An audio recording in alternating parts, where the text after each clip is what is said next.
There are times in history when certain words seem to ripple through reality, quietly shifting the ground beneath traditions we once believed unshakable. Assisi, nestled quietly in the heart of Umbria, has always been a place where heaven and earth seem to meet, where wind brushes softly against ancient stones and prayers feel like they float instead of rise. But on this particular day, it wasn't peace that hovered over the Franciscan citadel. It was unease. A strange and holy tension. A silence that did not feel empty, but expectant, heavy, almost watchful. It was during a gathering of bishops to commemorate 800 years since the passing of Saint Francis. A moment meant to honor, to reflect, to remember. Yet beneath the hymns, beneath the calm, there was something else. A whisper no one dared to speak, but everyone, in their own hearts, could hear. Something was changing. Not only in society, not only in culture, but in the Church itself. Not from outside, but from within. It was in that atmosphere that Cardinal Matteo Zuppi rose to speak. Known for his progressive spirit, gentle tone, and passionate support for renewal, he did not appear controversial, prophetic, or confrontational. He didn't speak like someone challenging tradition or defending it. He simply spoke like someone acknowledging a reality that had no name yet. And then, in words that felt both casual and devastating, he said, "Christianity is finished." Those words did not fall like thunder. They didn't shock with volume. They shocked with honesty. Those in the room felt something more painful than disagreement. They felt recognition. The sentence lingered silently, lodged like a splinter under the skin of every listener. The cardinal quickly softened his claim, insisting he didn't mean Christianity had ended. But the damage was done. He had said what many feared, quietly, secretly, in moments of unguarded thought. He spoke not like an outsider declaring a prophecy, but like an insider exposing a diagnosis. To understand why those words felt so piercing, one must look beyond statistics and empty pews. It is not only the decline in mass attendance, baptisms, vocations, and confessions that troubles the soul, though those signs are clear enough. It is something deeper, something not easily measured. Something like the fading of a heartbeat. Once, faith was lived as heritage, identity, an inheritance passed almost naturally through families, towns, cultures. You didn't have to choose Christianity. You were born into it. The church bells determined the rhythm of life, sacraments marked the milestones, and faith was stitched into the calendar, into family meals, into public celebrations, into everyday language. Today, that thread seems cut. In many places, what was once woven into life now feels like a separate option, an extra, something added to life, if at all, rather than something life is built on. The disappearance is not only institutional. It is not only about fewer marriages held before the altar or fewer children baptized. The change is cultural, emotional, spiritual. It is not only that people are leaving the church. It is that many never even approached it. Not only that people don't go to Mass. It is that they no longer understand what Mass means. It is not only that people don't believe. It is that faith itself, to many, has become a foreign language. There is a paradox that is becoming harder to ignore.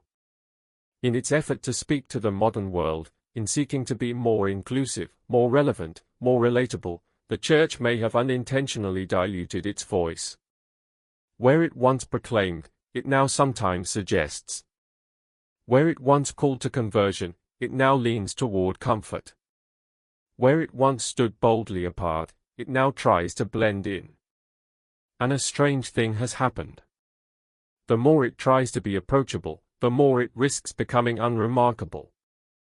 This is why Zuppi's statement was not heard as the end of Christianity, but as the end of Christianity as something vaguely cultural, vaguely inherited, vaguely accepted.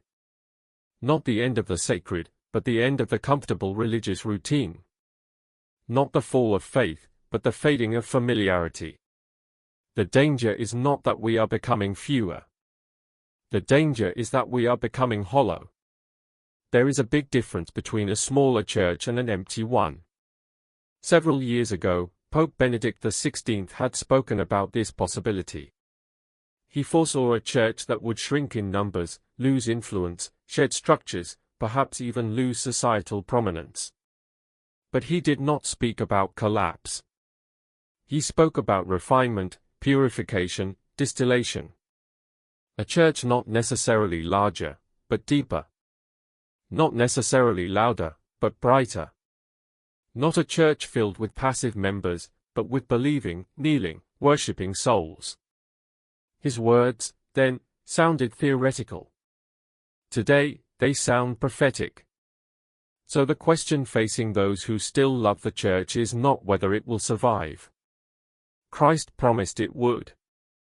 The question is, what kind of church will it become? Will it grow fewer, yet stronger? Smaller, yet holier?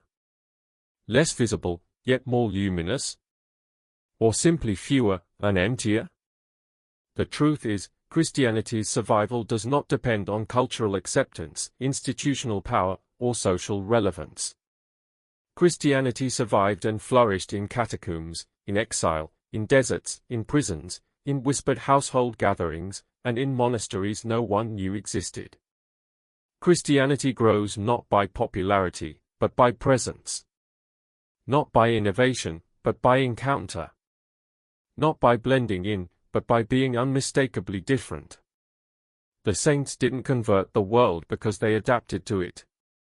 They changed it because they burned. What the modern church sometimes forgets is that people do not convert when they see something similar to what they already know. They convert when they see something that makes them wonder, what is that? Who is that? Why does it feel like truth? There is a difference between a church that is kind and a church that is holy. Between a church that comforts and one that transforms. Between a church that welcomes and one that converts. The church is called not only to open its doors, but to lead souls to the altar. Not to simply say, you belong here, but to whisper, gently but firmly, he is here. In a small fictional but profoundly real parish, an elderly woman who has attended Mass weekly for 70 years was asked by a young priest why so many no longer came. She answered with tenderness, they never fell in love. She explained that when she was young, the church felt alive, not because it changed to please people, but because it called people to change. She said, you cannot fall in love with something that looks exactly like everything else. That is the problem. When faith becomes too flexible, too casual, too adaptable, it risks becoming forgettable. Renewal does not always begin with reform. It begins with remembrance. With reverence. With adoration. With returning not only to structures, but to the source. To Christ. Especially to Christ in the Eucharist. Because when the Eucharist becomes a mere symbol, Christianity begins to feel like a concept.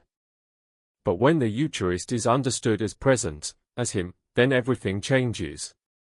You don't simply attend. You adore. You don't simply visit. You kneel. Perhaps this is why in recent years, while some churches struggle to fill pews, adoration chapels have begun quietly filling up. Some masses feel sleepy, but Eucharistic processions are exploding in number. Confession lines are reappearing. Young people, who were once seen as detached, are now the ones bringing back rosaries, fasting, and kneeling even when it is not fashionable. Families are praying again, not publicly, not loudly, but intensely. Not because someone told them to, but because something is awakening. Something is quietly shifting. Not through programs. Not through branding. Not through marketing. But through conviction in silence. Christianity may look predictable on the outside, but something ancient and new is stirring. Not a revolution. Not a trend. A remembrance. A rediscovery. A return not to the past, but to the sacred.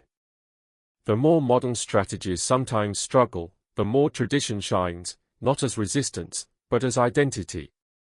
Not as nostalgia, but as necessity. This is why many are quietly turning not only to discussion, but to adoration. Not only to dialogue, but to Eucharistic silence. And there, kneeling before the presence, something becomes undeniably clear: Christianity is not finished. Christianity is returning to where it has always truly lived, at the altar. In the silence. In the real presence. The decline many fear is not the end. It might be the pruning. The purification. The deepening. The faith that once filled empires is not about to disappear.